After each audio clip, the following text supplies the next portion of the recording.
My professor threatened to fail me for missing class because I was in court testifying against my father. When I begged him to reconsider, he smirked and said, "We all have to deal with personal drama." I didn't say a word. That was 2 months ago. Last night, he locked himself in his office, and campus security had to break the door open. I missed a single midterm. 1. I had a 93% in the class. I emailed my professor 3 days before, explained everything, where I'd be, why I couldn't be there, and attached the court summons as proof. This wasn't even my first issue with him. He'd previously rolled his eyes when I asked for extra office hours and told me, "This isn't high school." When I told him my PTSD makes timed tests harder, he said, "Everyone has something." He was that kind of professor, dismissive, cold, smug about being harsh. I was always terrified to give him any reason to dislike me more. But this wasn't something I could just skip. I was testifying against my father, the man who broke my ribs when I was 10, who slammed my mom into walls so hard the neighbors once thought we had a car crash inside, who made my little brother flinch every time a door shut too loud. And for the first time in our lives, we were all going to speak against him, together, in court. It took me years to convince my family we were strong enough, brave enough. I wasn't going to miss it. So I sent the email. I was respectful. I even said, "I'll take a 0 if I have to. I just wanted to ask." He replied with, "We all have to deal with personal drama. If you miss this test, I will be forced to fail you from my class." That was it. No, sorry to hear that. No reschedule, no acknowledgement.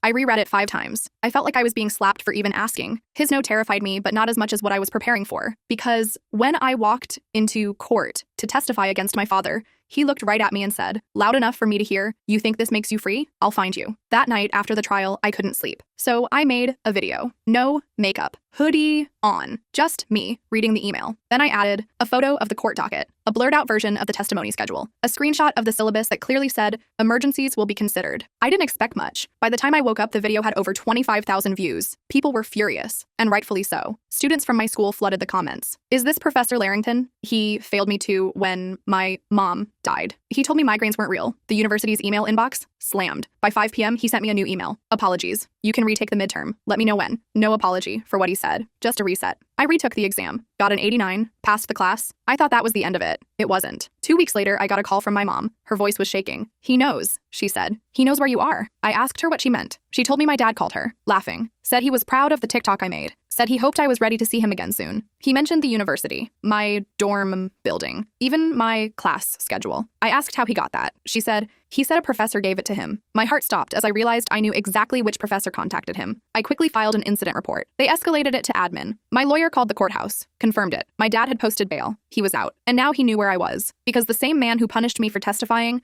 gave him a map back to me. I haven't slept since. I have a friend sleeping on my floor. I don't go anywhere alone. I've got pepper spray in every bag, a makeshift alarm on my door, and a security app on my phone. The university says they're investigating. I've since posted an update video. I told people what happened and blurred names. But the comment section exploded. People were outraged, DMing the university, sharing the story, tagging advocacy groups. They were defending me harder than my own school. I haven't heard from the professor since, but I've received emails from 3 different women on campus who said he dismissed them too, for deaths, surgeries, violence, grief. I forwarded everything to the Title IX office. It's been 4 days since I posted that update. I'm still in my dorm, but not for long. My roommate Zoe has been amazing through all this. She's barely left my side except for her classes, and even then she makes sure our friend Marcus walks me to mine. I've been jumping at every noise in the hallway. Campus security said they'd increase patrols, but honestly, what good is that going to do? My dad isn't some random stranger they can spot. He's just a normal-looking guy who happens to be a monster. Yesterday, I got called into the Dean of Students' office. I was freaking out the whole walkover. Marcus waited outside for me. The dean, Dr. Patel, was actually pretty decent about everything. She had printouts of my videos on her desk, which was super weird to see. She told me they were taking the situation very seriously,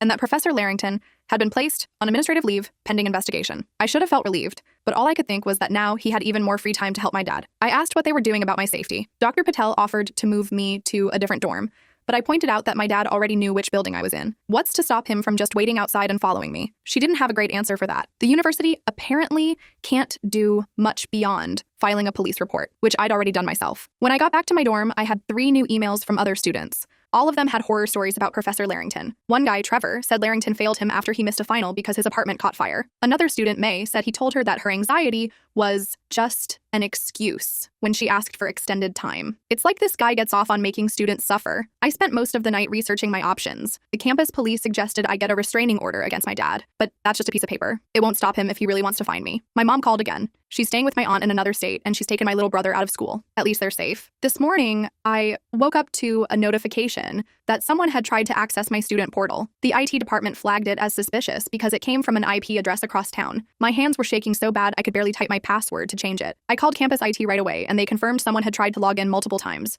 They couldn't tell me who, but we all know. I decided I needed to get off campus. My friend Amber offered to let me crash at her apartment for a while. It's off-campus housing, not listed anywhere in my student records. I packed a bag with the essentials and some textbooks. Zoe helped me carry everything to Amber's car when she came to pick me up. I felt like I was being watched the whole time, scanning every face, every car. Amber's place is small but secure. 3rd floor, good locks, and her roommate Darius is this huge guy who plays football. I feel safer here than in my dorm, but I still jump every time someone knocks on the door. I've been sleeping on their couch, trying to keep up with my classes online as much as possible. The Title IX coordinator emailed me this afternoon.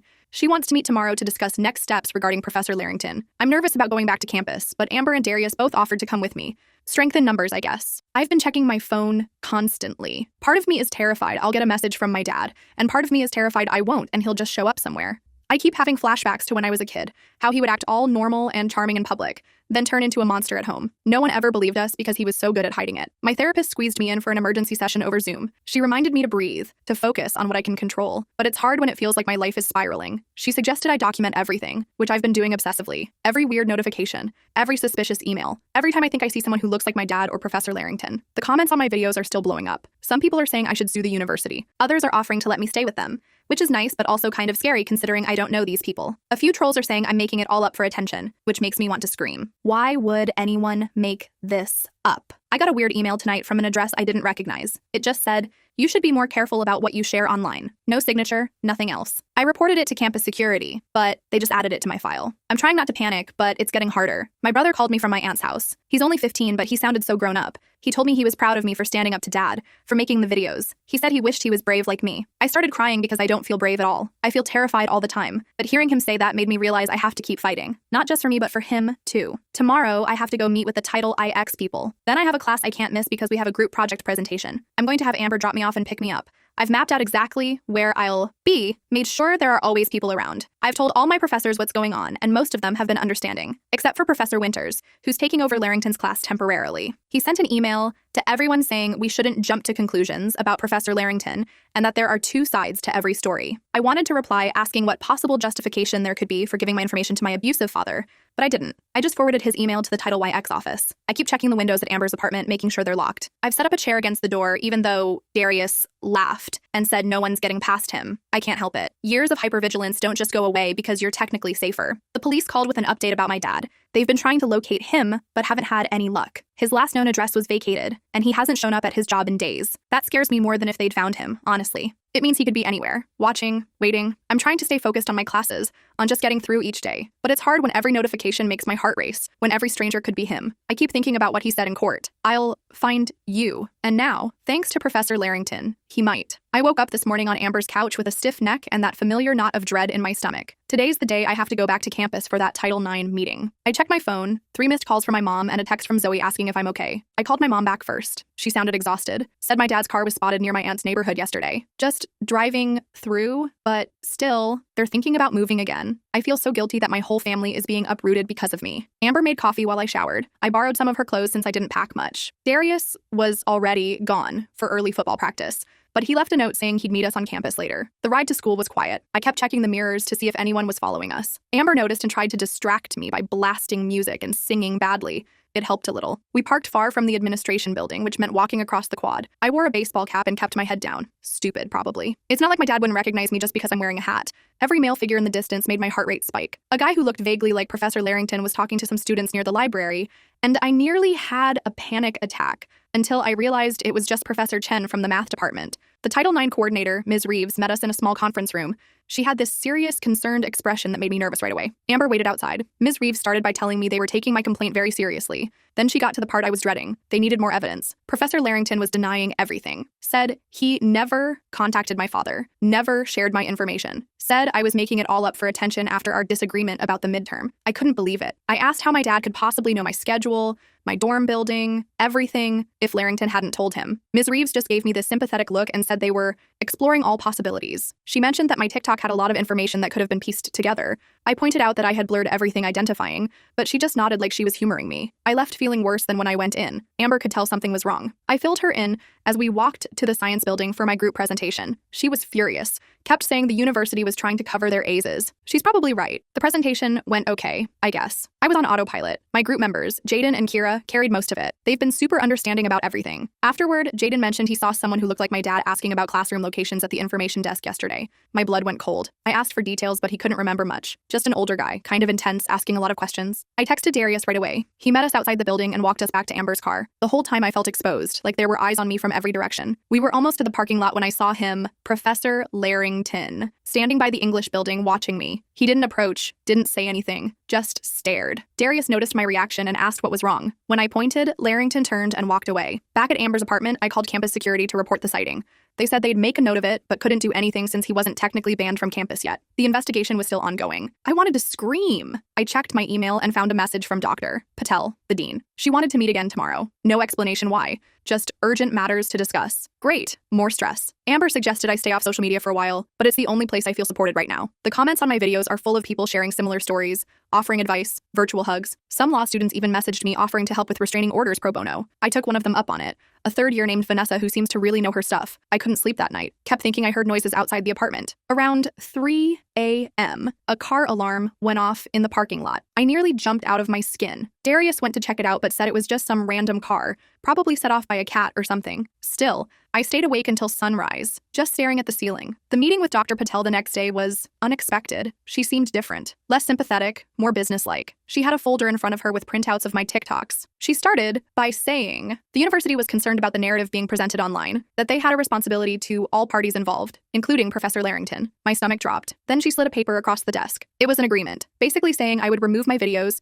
stop discussing the situation publicly, and in return, they would transfer me to different classes and provide security accommodations. I asked what would happen to Larrington. She avoided the question, just repeated that they were investigating thoroughly. I didn't sign it. Told her I needed to think about it. She seemed annoyed but said I had 48 hours to decide. As I was leaving, she mentioned that these situations could impact a student's academic standing and that the university values discretion. It felt like a threat. I was shaking when I met Amber outside. She took one look at my face and suggested we go get coffee off campus to talk. We went to this little place called Bean There, done that, about a mile from school. I was telling her about the meeting when I noticed a man sitting alone in the corner, partially hidden behind a newspaper. Something about his posture seemed familiar. I tried to get a better look without being obvious. The man lowered his paper slightly, and I caught a glimpse of his face. It wasn't my dad. It was worse. It was Professor Larrington. He was watching us. Amber saw my expression and turned to look. By the time she did, he was gathering his things. He walked past our table on his way out. Didn't say a word. Just gave me the small, knowing smile that made my skin crawl. We left immediately. Amber wanted to report it, but what would we say? That a professor was having coffee at a public place? It wasn't illegal, just terrifying. Back at the apartment, I found a note had been slipped under the door. Plain white paper, typed message. Family matters should stay in the family. No signature. Darius wasn't home yet. Amber called the police, but they just took a report over the phone. Said there was no explicit threat, so not much they could do. I was starting to feel like I was losing my mind. Was I overreacting? Was this all just coincidence? But then I remembered my dad's words in court. I'll find you. And I knew this was real. The danger was real. That night, someone tried to get into the apartment. We heard the doorknob rattling around midnight. Amber called 911 while Darius grabbed a baseball bat and stood by the door. By the time the police arrived, whoever it was had gone.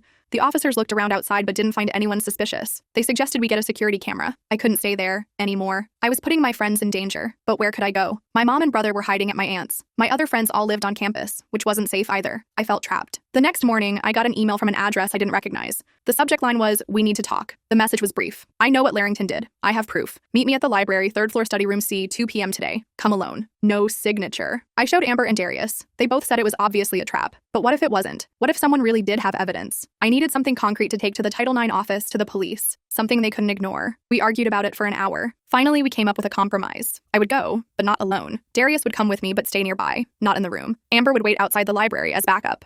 We'd all keep our phones on and ready to call for help. The library was busy when we arrived, which was reassuring. Lots of witnesses if anything happened. Darius positioned himself at a study table with a clear view of room C. I took a deep breath and went in. The room was empty when I got there. I sat down, keeping my phone in my hand, ready to text Darius if needed. At exactly 2 p.m., the door opened. A woman walked in. I didn't recognize her at first. Then it clicked. She was Professor Larrington's teaching assistant, Natalie. I'd seen her in class a few times. She looked nervous, kept glancing over her shoulder as she sat down. She pulled out a folder and slid it across the table without saying anything. I opened it cautiously. Inside were printouts of emails between Professor Larrington and my father. My hands started shaking as I read them. The first email was from my dad, dated right after my TikTok went viral. He'd somehow found Larrington's email and reached out, saying he was concerned about his daughter and wanted to resolve the situation. Larrington's response was brief but damning. He gave my dad my sexual, my dorm info, everything. He even suggested times when I'd be alone between classes. I looked up at Natalie, who was watching me with a mixture of guilt and determination. She explained in a hushed voice that she had access to Larrington's university email for administrative purposes. She'd found these while looking for something else and realized what was happening. She'd been debating what to do for days before finally deciding to contact me. I asked why she was helping me. She hesitated, then rolled up her sleeve. There were old scars on her arm. She didn't elaborate, just said she knew what it was like to be afraid of someone who should protect you. I thanked her, trying not to cry. This was it. Actual proof that Larrington had helped my dad. As we were talking, my phone buzzed with a text from Darius. Someone's watching the room. Older guy, baseball cap. Not coming closer, but definitely watching. My heart started racing. Natalie saw my face change and asked what was wrong. I showed her the text. She went pale, said she needed to go, that no one could know she'd helped me. She made me promise not to tell anyone where I got the emails. Before she left, she whispered that Larrington had been acting strange lately, paranoid, canceling office hours, jumping at noises, like he was afraid of something or someone. After she left, I texted Darius to come get me. We exited through a different door than we came in, just in case. Outside, Amber was waiting in her car, engine running. We piled in and she took off before I could even close my door properly. Back at the apartment, I spread the emails out on the coffee table. They were damning, explicit. Larrington hadn't just given my dad information, he'd actively encouraged him. There was even one where he complained about entitled students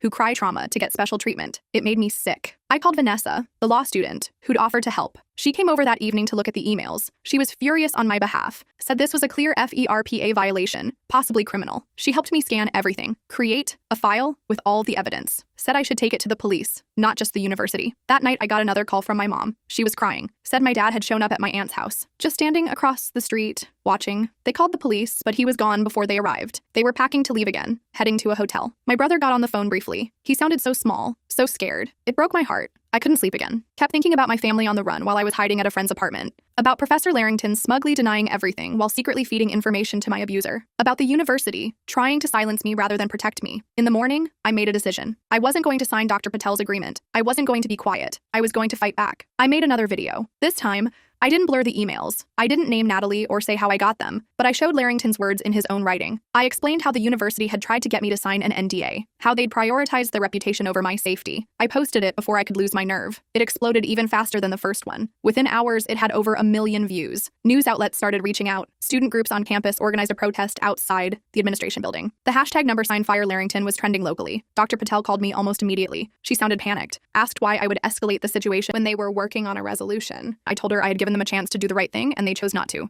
She said I needed to come in right away to discuss the ramifications of my actions. I agreed to meet her, but not alone. Vanessa came with me as my advocate. Dr. Patel was not happy to see her. The meeting was tense. Dr. Patel kept talking about university procedures and proper channels. Vanessa countered with terms like negligence and liability. By the end, Dr. Patel was no longer suggesting I sign anything. Instead, she said the university would be accelerating their investigation into Professor Larrington. As we were leaving the administration building, I spotted him, Professor Larrington, standing by his car in the faculty parking lot. He was watching me with this cold, calculating expression. When he saw me notice him, he didn't look away, just stared, like he was trying to intimidate me. Vanessa saw him too and put herself between us, walking me quickly to her car. That afternoon, campus security called. They'd received reports of someone matching my dad's description, asking questions about me at the student center. I felt like the walls were closing in. Both of them were looking for me now. I decided to stay at Vanessa's apartment that night. She lived in a secure building with a doorman farther from campus. Amber and Darius helped me pack up my stuff again. I felt bad for bouncing around, putting different friends at risk, but I didn't know what else to do. Vanessa's place was small but neat. Law books everywhere. She set me up on her futon and showed me how the security system worked. 3 locks on the door. I finally felt safe enough to get a few hours of sleep. The next morning, I woke up to my phone ringing. It was a number I didn't recognize. I almost didn't answer, but something told me I should. It was Natalie, Professor Larrington's TA. She was whispering, sounded terrified, said Larrington knew she had taken the emails, that he had confronted her, threatened her. She was hiding in a bathroom on campus, afraid to come out. I told her to stay put, that I would get help. I called campus security and gave them her location. Then, I called Darius, who was already on campus for practice. He was closer. He said he'd go check on her, make sure she was okay until security arrived. 20 minutes later, Darius called back. He'd found Natalie, but she was really shaken up. Security had come and taken a report, but they couldn't do much since Larrington hadn't physically harmed her, just scared her. Darius was bringing her to Vanessa's apartment since she was too afraid to go home. When they arrived, Natalie looked like she hadn't slept in days. Her hands wouldn't stop shaking. She told us everything. How Larrington had figured out she was the one who took the emails.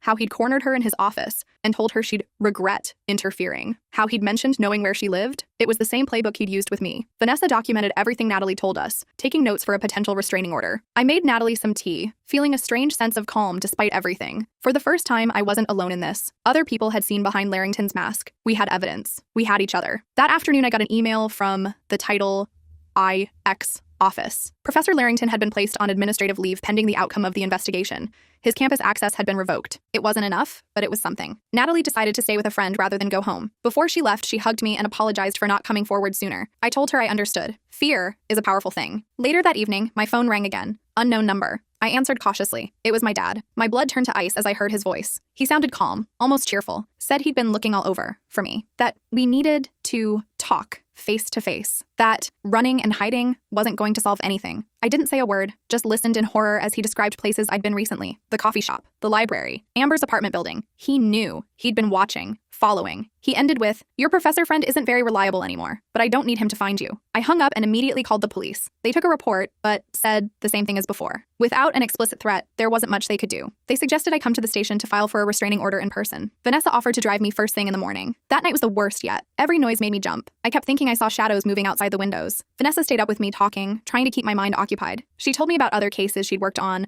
other survivors who had fought back and won. It helped a little. Morning came after what felt like years. I was exhausted, but determined. Vanessa and I were getting ready to go to the police station when my phone buzzed with a news alert. Local university professor suspended amid allegations of misconduct. There was Larrington's face on my screen. The article mentioned serious violations of student privacy and ongoing investigations. For a moment, I felt a flicker of victory. Then my phone rang again. My mom. She was crying so hard I could barely understand her. My brother was missing. He'd gone outside to get something from the car at the hotel where they were staying and never came back. They found his phone on the ground next to the car. No sign of a struggle, but no sign of him either. I knew immediately. My dad had him. This was his revenge. For testifying. For the videos. For everything. My mom was still talking, saying the police were looking. That I should stay where I was. Stay safe. But I couldn't. This was my fault. I had to fix it. I told Vanessa what happened. She immediately said we needed to call the police. That I shouldn't try to handle this myself. She was right, logically. But logic wasn't driving me anymore. Fear was. Fear for my brother. I knew my dad. Knew what he was capable of. The police wouldn't find him in time. While Vanessa was in the other room calling the police, I got a text from another unknown number. Want to see your brother again? Come alone to the old boathouse at Lakeside Park. 1 hour. Tell anyone and he pays for it. There was a photo attached. My brother, looking terrified, holding today's newspaper. I didn't think. I just acted. I grabbed my keys, my phone, and slipped out while Vanessa was still on the phone. I left her a note saying I was going to the police station myself, that I needed some time alone. A lie, but I couldn't risk my brother's safety. I took an Uber to a spot near the park, then walked the rest of the way. My heart was pounding so hard I could feel it in my throat. The park was mostly empty on a weekday morning. The old boathouse sat at the edge of the lake, partially hidden by trees. It had been closed for renovations for months. As I approached, I tried to formulate a plan. I had my phone. I could record, call for help if needed. I had the pepper spray in my pocket, but mostly I was running on adrenaline and desperation. The boathouse door was unlocked. I pushed it open slowly, wincing at the creak of rusty hinges. Inside was dim, dusty, construction materials scattered around. And there, sitting on a bench by the window, was my brother, alone. No sign of my dad. I rushed to him, checking if he was hurt. He seemed physically fine, just scared and confused. He told me dad had tricked him, said mom needed help carrying something, had grabbed him and forced him into a car, brought him here and told him to wait, that I was coming. I was helping him up when I heard footsteps behind me. I turned, expecting to see my dad. Instead, I saw Professor Larrington. He was smiling that same cold smile from the coffee shop. And next to him, looking equally pleased with himself, was my father. Family reunion, my dad said, closing the door behind them. Just like old times. I froze, my arm still around my brother's shoulders. My dad and Larrington stood there, like some twisted team up I never saw coming. My mind was racing, trying to figure out how to get us both out of here safely. You two know each other? I asked, trying to buy time while I slipped my hand into my pocket, feeling for my phone. My dad laughed. Your professor reached out after your little internet stunt. Turns out we have a lot in common. Both of us dealing with ungrateful kids who don't know their place. Larrington nodded. Your father understands respect. Something you clearly never learned. I could feel my brother trembling beside me. I squeezed his shoulder, trying to reassure him. My phone was in my pocket, but I couldn't exactly pull it out and call for help with them watching. I needed a distraction. So what's the plan here? I asked, trying to sound braver than I felt. You can't just keep us here. We're going to have a family discussion, my dad said, taking a step closer. About consequences, about loyalty, about keeping family business private. I backed up, pulling my brother with me. This isn't exactly private with him here. I nodded toward Larrington. Richard is a friend now, my dad said. He understands what it's like when someone tries to ruin your life with lies. Larrington, Richard, was scanning the boathouse like he was looking for something. Where's your little friend? The teaching assistant? I thought she might show up too. I came alone, like you asked, I said, still backing up until we hit the wall. There was a window behind us, but it was too small for either of us to fit through. My dad pulled out his phone. Let's call your mother, tell her everything's fine, that you and your brother are with me now. She won't believe you, I said. She will if you tell her, he replied, holding out the phone. I shook my head. I'm not doing that. His face darkened. That familiar look that always came before the worst moments of my childhood. You don't have a choice. Larrington was getting fidgety. We should hurry this up. Someone might come looking. No one knows we're here. My dad snapped at him. I saw my chance. Actually, I told my roommate exactly where I was going. And the police. They're probably already on their way. It was a complete lie. But I saw doubt flicker across Larrington's face. My dad just laughed. Nice try. I've known you your whole life. You're a terrible liar. He was right about that. But his certainty gave me an idea. Fine, I said, trying to sound defeated. What do you want me to do? Take down the videos? I will. Just let my brother go. My dad seemed to consider this. The videos are just the start. You've been poisoning this family against me for years, making up stories, turning your mother against me. Your brother. My brother, who had been silent until now, suddenly spoke up. She didn't make up anything. I saw what you did to Mom, to her, to all of us. My dad's attention shifted to him, and I used that moment to slide my hand back into my pocket. This time, I managed to press the emergency SOS on my phone. I had no idea if it would work, if anyone would come, but it was something. You, too? My dad said to my brother. After everything I've done for you? What have you ever done except make us afraid? My brother shot back, and I felt a surge of pride through my fear. He'd always been the quiet one, the one who tried to stay invisible around our dad. Larrington was pacing now, clearly nervous. This is taking too long. We need to get them out of here. To where? I asked, trying to keep them talking. Every minute we stalled was another minute for someone to realize we were missing. Somewhere we can sort this out privately, my dad said. As a family. He's not family. I nodded at Larrington again. No, but he's been very helpful, my dad smiled. Providing information, a place to meet. He even suggested this little trip might convince you to be more cooperative about those videos. Larrington stopped pacing. I never said to hurt them, just to scare them a little. Make them understand actions have consequences. My dad gave him a look that made my blood run cold. I'd seen that look before, right before the worst beatings. Sometimes lessons need to be memorable. I could see Larrington realizing he might be in over his head. He wasn't a physical abuser like my dad. He was the type who used his position, his authority. Different kinds of monsters. This wasn't the agreement, Larrington said, backing toward the door. I'm not getting involved in anything illegal. My dad's attention was fully on Larrington now. A bit late for that, isn't it? Sharing student information? Helping me find them? Pretty sure that's already illegal. While they argued, I whispered to my brother, when I say run, head for the door. Don't stop. He gave a tiny nod. I reached into my other pocket, gripping the pepper spray. I'm leaving, Larrington announced, turning toward the door. This has gone too far. My dad grabbed his arm. You're not going anywhere until this is finished. That was my chance. Run, I shouted, pulling out the pepper spray and aiming it at both men. My brother bolted for the door as I sprayed. I caught my dad directly in the face. He screamed, hands going to his eyes. Larrington got some splashback and staggered sideways, but he was still between us and the exit. My brother reached the door first, yanking it open. Larrington, despite the pepper spray, lunged for him. I threw myself forward, tackling Larrington from behind. We all went down in a heap by the doorway. Go! I yelled at my brother. Get help! He hesitated for just a second, then ran. Larrington was trying to get up, to grab me, but I kicked him hard and scrambled away. My dad was still on the floor, cursing and rubbing his eyes, but he'd be recovering soon. I made it outside just as Larrington grabbed my ankle. I went down hard on the gravel path, the wind knocked out of me. He was pulling me back toward the boathouse, his face red and swollen from the spray. You stupid, ungrateful little, he started, but was cut off by a shout. Hey, let her go. I looked up to see Darius sprinting toward us, with Vanessa and Amber right behind him. My brother was with them too. He'd run straight into them in the parking lot. Larrington let go of my ankle and tried to run, but Darius caught him in about 3 steps, took him down with a perfect football tackle that would have made his coach proud. I scrambled to my feet as Vanessa reached me. Are you okay? We got your SOS alert. I nodded, still trying to catch my breath. My dad, he's still inside, but when we looked, the boathouse door was open and my dad was gone. He must have recovered enough to escape out the back while Larrington was chasing me. Amber was already on the phone with the police. Darius had Larrington pinned to the ground, the professor no longer looking smug or intimidating, just pathetic. He helped my dad kidnap my brother, I told Vanessa, pointing at Larrington. They were working together. Larrington started protesting his innocence, claiming he was forced to help, that he was a victim too. Nobody was buying it. The police arrived within minutes, multiple cars with lights flashing. They took statements from all of us, put Larrington in handcuffs. Started a search for my dad, who had vanished into the wooded area behind the boathouse. My mom showed up while I was talking to an officer. She ran to us, hugging my brother and me so tight I could barely breathe. She kept apologizing, saying she should have watched him better, should have known something like this might happen. It's not your fault, I told her. It's his. It's always been his. The next few hours were a blur. More police, more statements, a trip to the hospital hospital to get checked out, even though neither my brother nor I was seriously hurt. Just some scrapes and bruises. The emotional damage would take longer to heal. They found my dad's car abandoned about a mile away, but no sign of him. The police put out an alert, set up patrols around our homes, the university, anywhere he might show up. By evening, we were all at Vanessa's apartment. The police had advised us not to go back to any of our usual places until my dad was found. My mom and brother took the bedroom. Amber and Darius crashed in the living room. Vanessa gave me her futon again. I couldn't sleep. Kept replaying everything in my head. How close we'd come to something much worse. How my brother had stood up to our dad. How my friends had shown up exactly when we needed them. Around 3 a.m., my phone buzzed with a text from an unknown number. My heart stopped until I read it. It's Natalie. Just heard what happened. Are you okay? I texted back that we were safe. She replied that she'd given a statement to the police about Larrington, that she had even more emails showing how he'd helped my dad, that she was done being afraid. The next morning, the university president called me personally. He apologized for how everything had been handled, said Professor Larrington had been fired, effective immediately, that they were launching a full investigation into how the administration had responded to my complaints. Dr. Patel sent an email too, a formal apology, an offer to help with whatever I needed. Too little, too late. But at least it was something. The police called with an update. Larrington was being charged with multiple crimes, violating FERPA, conspiracy, aiding in a kidnapping. He was facing serious jail time, no sign of my dad yet, but they were confident they'd find him. A week passed. We stayed at Vanessa's,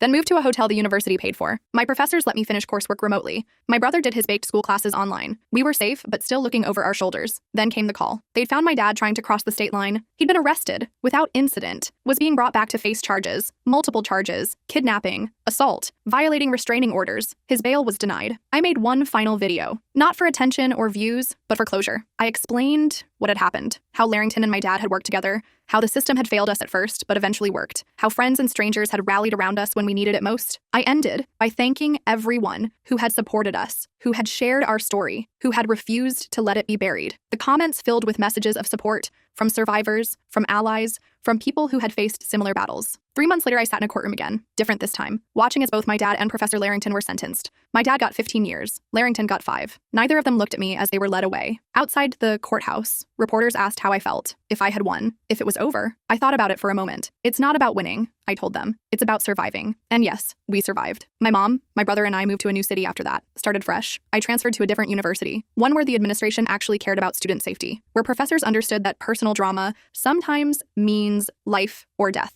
I still get messages from people who saw my videos, who faced similar situations with abusers, with institutions that failed them. I try to help when I can, point them toward resources, tell them they're not alone. Sometimes I still wake up in the middle of the night, heart racing, thinking I hear footsteps. The fear doesn't just disappear, but it gets better, day by day, and I'm not facing it alone anymore. My brother doesn't flinch at loud noises now. My mom laughs more easily. And me? I'm still figuring it out, still healing, still speaking up when something's wrong, because that's the thing about finding your voice. Once you do, it's hard to stay silent again.